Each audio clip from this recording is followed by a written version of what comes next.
Alrighty, we are back with your favorite podcast show of the week. This is Location Weekly, and this is episode number 468. And we're recording live on June the 9th. Brianna, how are you doing this week? Hanging in there, checking my mental health, doing all right. How are you? Yeah, I'm all right. I'm all right. It's been a good week so far. It's only Tuesday, so but yeah, it's been good. It's been hot up here. Like for us, like it's not summer yet, obviously. And But today in Toronto, it's like 90 degrees. Like it's crazy. Like it's a little too hot for June, early June in Toronto. Yeah, I mean, we're this is like Atlanta is the home of heat and humidity, so Well, and the we're used problem is, to is when I see this heat, I expect like baseball, and there's no baseball. it. That's kind of what happens in my We'll mind. be I'm like lucky if you. baseball in I think we'll be summer. lucky if we get what, like 45 games this year or You got something. to get something. We'll see. So. Yeah. Anyhow, all right. Well, we've got a good show for you this week. We've got three industry news stories and a guest in our Members at Home series. So we'll just jump right into it and let Brianna kick it off. All right. So there's kind of a new location intelligence company that is emerging here in the US. It's called Incognia, and they're launching with it's called a location behavior biometrics platform. And so basically, what it is they have an API and SDK that they are offering to businesses to help minimize mobile fraud. So this is for purchases. When anything comes to financial transactions, banking, fintech, anything like that. Obviously, it's a growing industry. Global mobile payments, they reported the market is reaching 4.7 trillion by 2025. So obviously, where there's a lot of money, there's going to be a lot of fraud. And so some of the key features that they are talking about that they can do with their technology is they can do continuous address verification. So making sure that people haven't moved or that they really live at the address that they're claiming. Also location fingerprints, so they can kind of they can use different data sources within their tech platform to say that this is the behavior, this is pattern, this is the normal pattern and behavior of these users. And so when those change, they can obviously maybe flag that.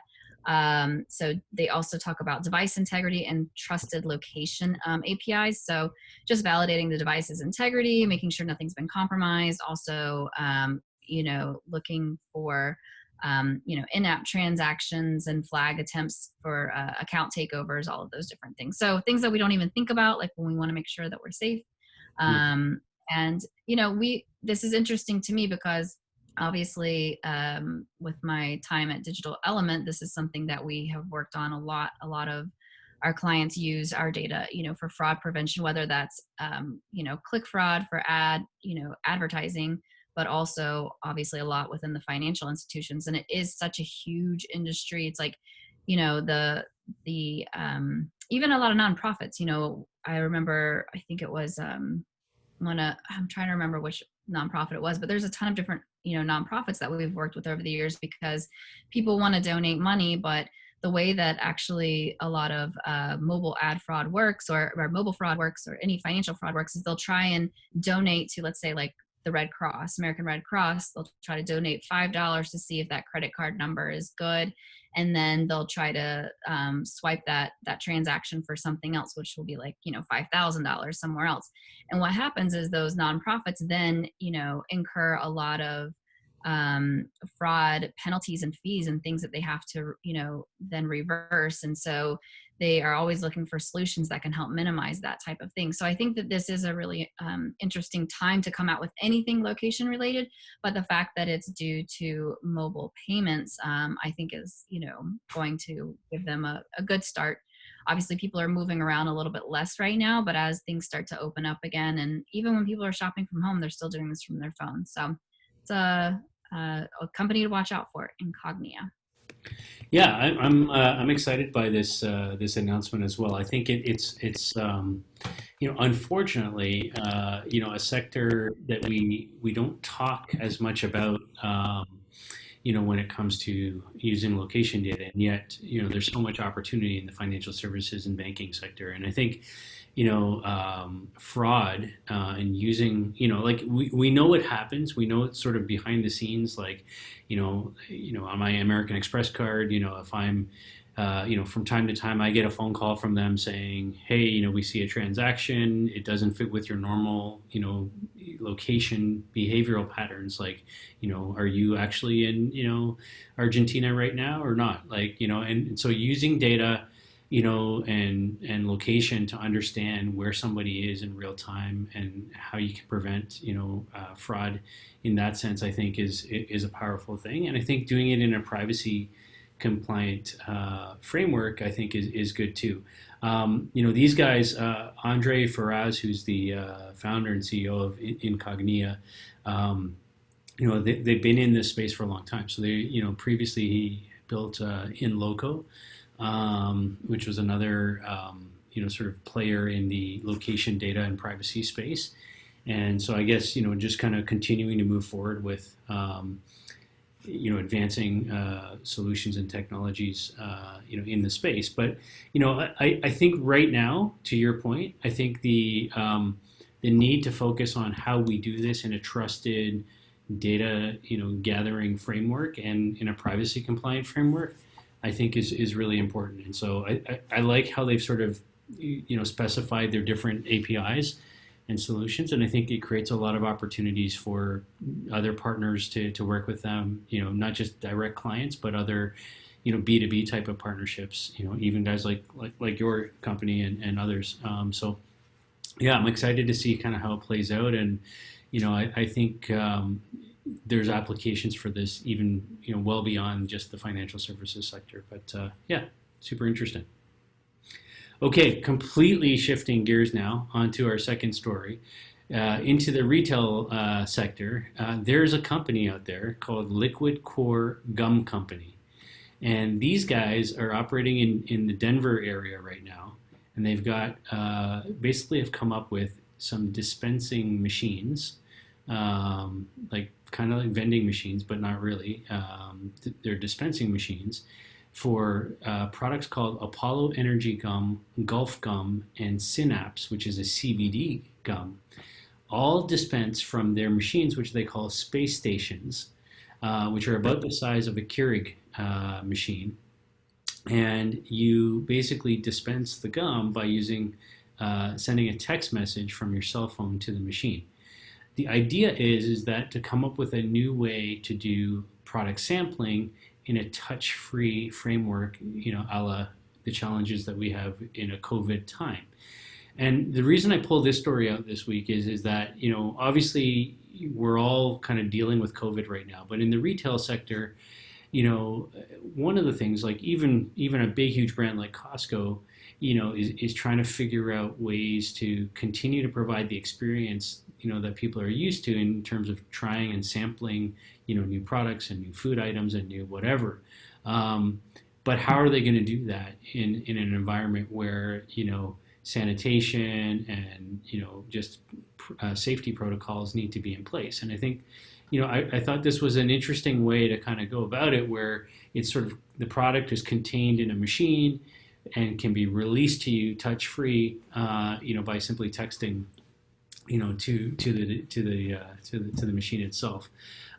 It harkens back to, I know it was never done commercially, but Oreo, if you remember, used to have these, at South by Southwest, had these 3D printing, where they print cookies, and there were a number of different sort of vending machine type things, sort of showcased at South by over the last couple of years that sort of were activated through text messages or tweets or different kinds of things like that. And I think there's something there now that can really be driven forward in a COVID time, just by the needs of what we have to do, in having things be touch free. Same as we're driving towards touch free payments, and tap and all those kinds of things.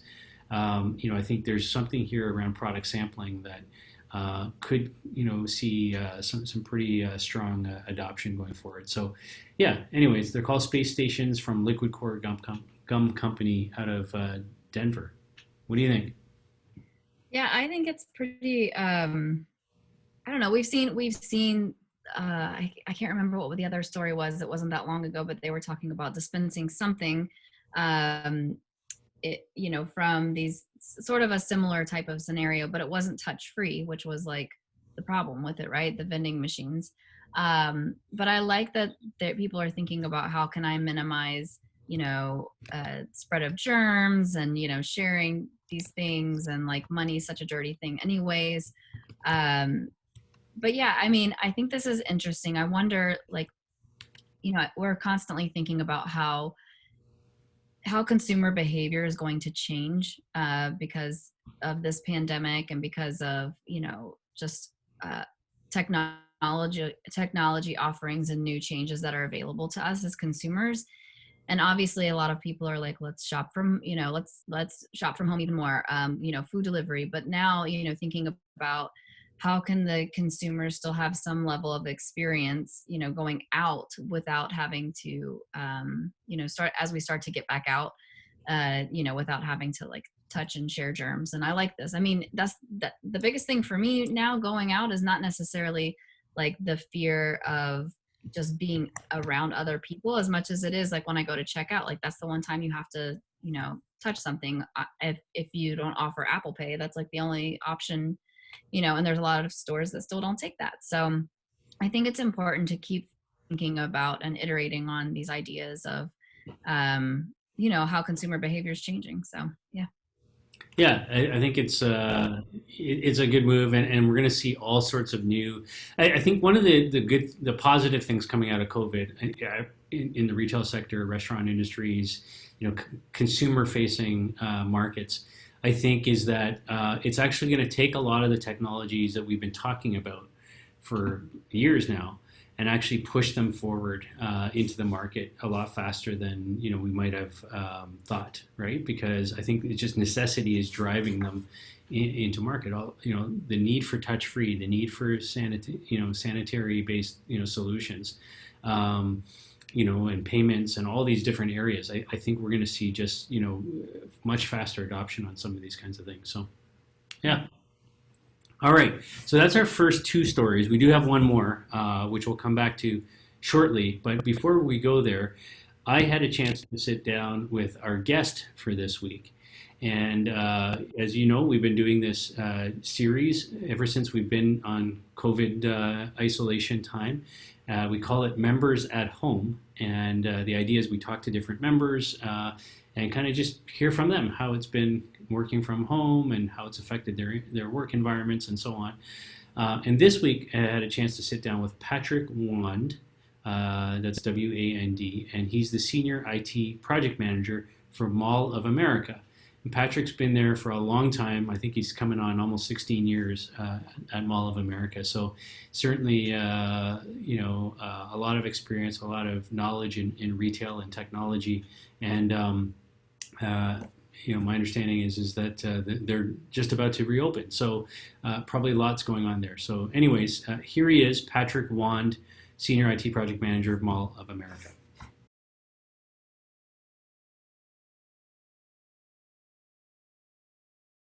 Alrighty, very excited this week as we continue our Members at Home part of the podcast series, as we've been doing these interviews each week with different folks while we've been in COVID isolation. This week I'm very excited.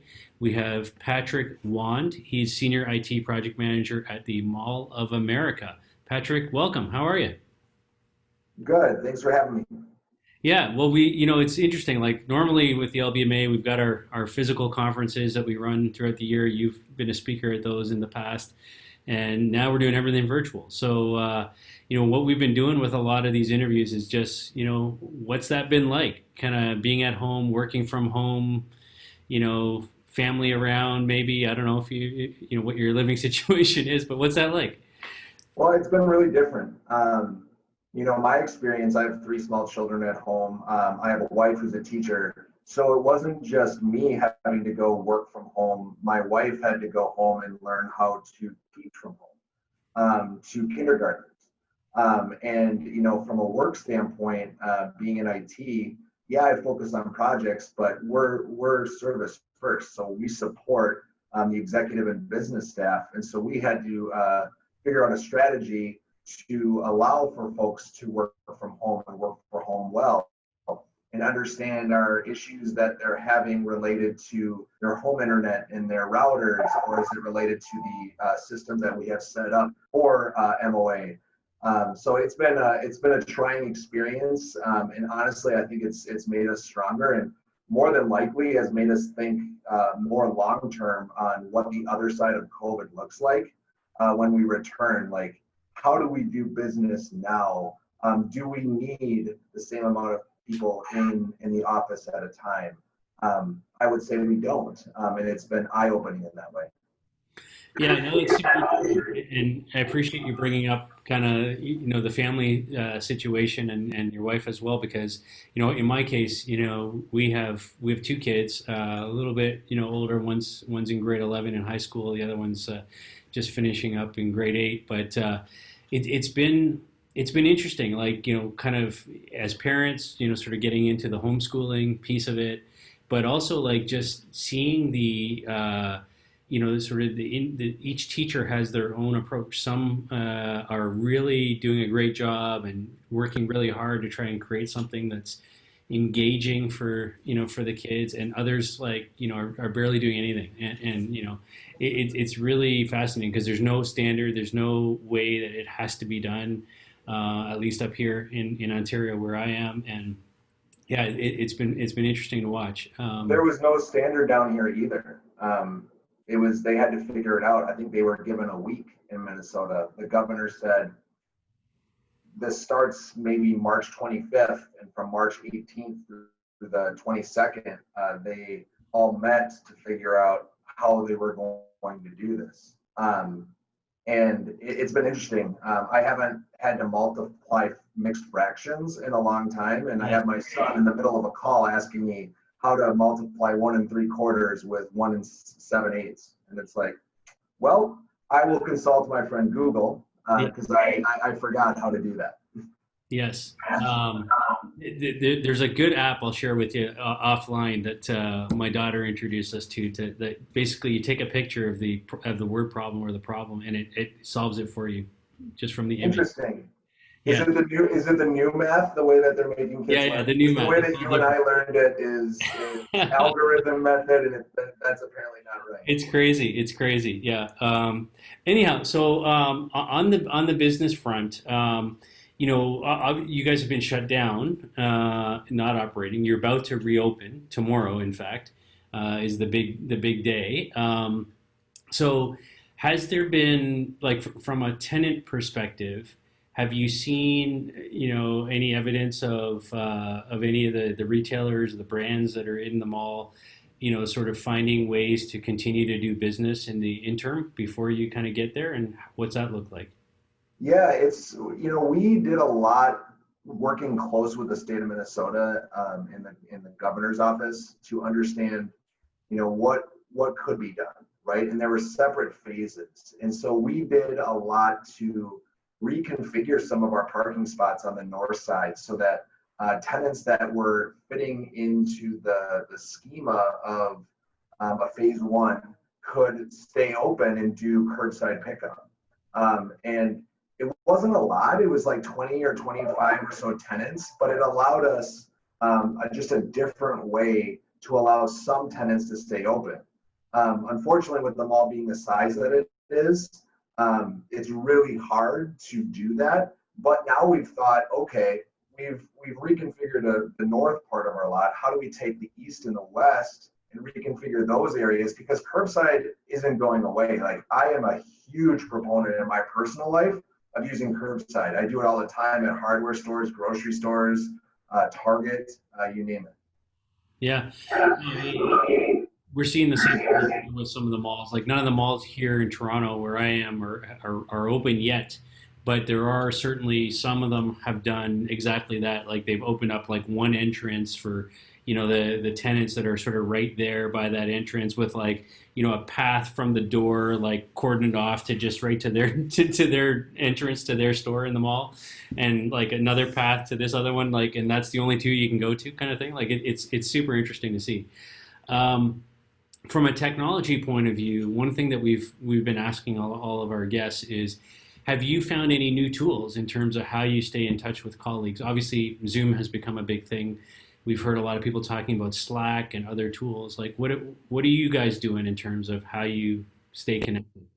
So we actually were one of the early, I mean, I don't call it early, but we've been using Microsoft Teams for a Okay. long time. And so, Teams has the ability to collaborate. And it was sort of a nice way for us to say, okay, we're going to use Teams more often, right? And so I think our leadership did a great job of setting the expectation about, hey, this is the tool we're going to use. We're going to treat work like a 9 to 5. So our expectation is, most of these calls are going to be on video. And it's still, you were still able to create that human interaction when you were working with a colleague on a project or on a task or those things. But I would say, we still use Skype for Business, which I guess in Teams, they're very similar. Hmm. And so Well, we were same used company. to, what's that? I said same company, but it's owned by Microsoft. Yes, yeah. And so, but it's been really good because, those we've been using those to, have face-to-face conversations, which I think is, I think some people forgot the human element of work. It's that human interaction, right? And being on a phone call or a chat, you don't necessarily get that all the time. Yeah, it's hard. It's hard to read, sort of, gestures and just, people's, sort of feeling and expression, right? Just on a video call all the time. But cool. So on the reopening, in terms of, tomorrow and kind of where you're going to be going for the next weeks and months, are there any like really just cool new technologies that you guys have found that you've made investments in that are going to help sort of be able to manage, COVID compliance, restrictions, monitoring, whatever that might be? Like, what does that look like? Yeah, we looked at a lot of different things. We were lucky enough, I would say in the last couple of years, 2 years ago, we invested in a parking system called Park Assist. And we're going to be able to use that heavily to understand exactly the 98 to 99% accuracy, how many cars are in our lot. And so then we can determine a factor based on how many people we think, based potentially on census information, on how many people are per vehicle. The benefit that we have is being such a large space. Our capacity at 50% is almost 100,000 people, right? And so we just need to, make sure that we're understanding what that is. And we've taken some data sets and we've combined them to understand what our occupancy is going to be. Cool, cool. But other than the parking piece, like no new technologies, that you've sort of put into the mall itself, in terms of this. No, I mean, we've done some other things with some people counters, at some entrances, but nothing on a grander scale. The issue that we had is just some of that stuff is, I wouldn't call it too expensive as much as it's just time consuming to put in. And we had data sets, if we sort of thought outside the box, that we could use to get that tool. And we're working really, really, really hard with our operational staff to really set the expectation on where guests can go and where they can park. Half of our parking won't even be available to our guests. Yeah, amazing. Cool. Last question for you, and it's unique to you, of all the interviews we've done recently. Just given where you are, given all that's going on in America, the protests and all of that, is that something that plays into your reopening tomorrow at all? Is it something that you're concerned about, at all? Is that a factor? I think, I work for a great company that always looks after the employee. We work for our family. We have fun jobs, and I feel blessed to have leadership that has made sure that the folks that have been affected have been able to spend time and make sure that everything is okay. And that's never going to change, right? We have utmost confidence in everybody to manage our reopening. And yeah, there have been discussions on it, but I think we're ready, and I think we are excited for tomorrow, and hopefully things go well. Yeah, well, we're excited for you too. And I just thank you for taking time out of what I'm sure is a crazy busy schedule to get ready for tomorrow. And again, for our audience, viewers, and listeners out there, we've been chatting with Patrick Wan from Mall of America. Patrick, thank you so much for taking time. We really, really appreciate it. You're welcome. Thank you so much for having me. Yeah.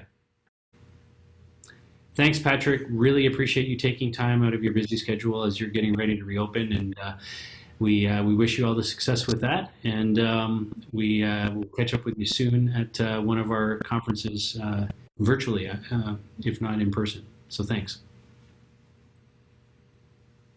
All right. So our final story today is one that we've, from a company we've been talking a lot about recently, but Pinterest is now allowing consumers to shop with their camera. So before you could search with your camera, but now the lens feature is actually letting you shop. It's pretty cool. I was testing it out a little bit before we jumped on. And basically you can use the camera in the search bar, and you can either use like a saved image from a screenshot, or you can actually just scan a product, and then it will show you shoppable pins right there where you can just go directly and link to any number of things that would be similar to what you took a picture of. And each product will link to a checkout page within a retailer's site, so it's directly linked, which is really nice. And I like their tagline is, if you can see it, you can shop it.